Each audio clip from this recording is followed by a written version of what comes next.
And so they prepared the feast, the tables. Joseph was sitting by himself. His brothers were sitting by themselves. His servants, the Egyptians, had to sit by themselves because the Egyptians said, "Oh no, we can't sit with Hebrews. They're an abomination unto us." See, the Egyptians, they thought they were better.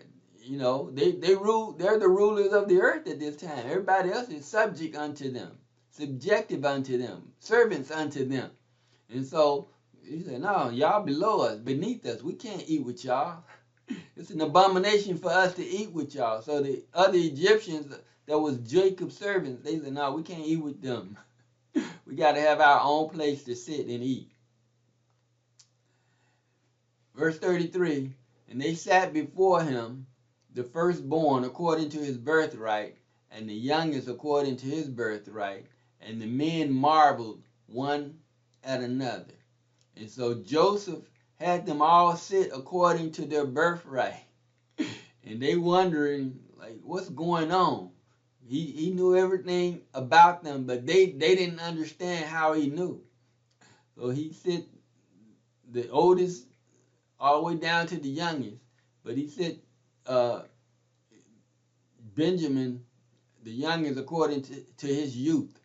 And the men marveled at this. They was wondering, how does he know all this about us? How did he know which one was born first?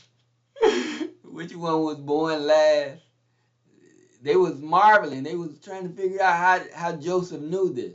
Verse 34, and he took and sent messes unto them from before him, but Benjamin's mess was 5 times so much as any of theirs, and they drank and were merry with him. And so Joseph had all the food brought out to them. They say mess, that's a Navy term. Mess. It means food.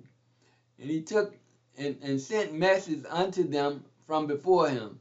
And so he provided food for all the brothers, but Benjamin's plate was 5 times fuller than everybody else's plate. He just poured it on. Just keep pouring it on. And so then they all sat down, they had something to drink, they had some wine, and that's part of the custom.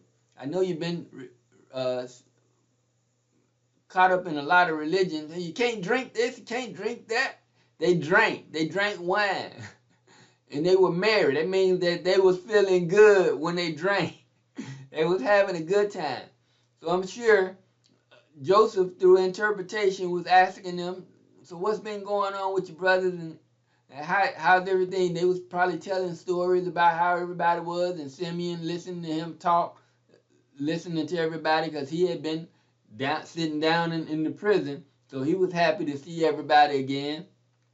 And so everything was going well. This is what Joseph had planned. He wanted to sit down with his brothers to have a meal. And so that concludes this here chapter. Thank you for listening. See you next time. Shalom.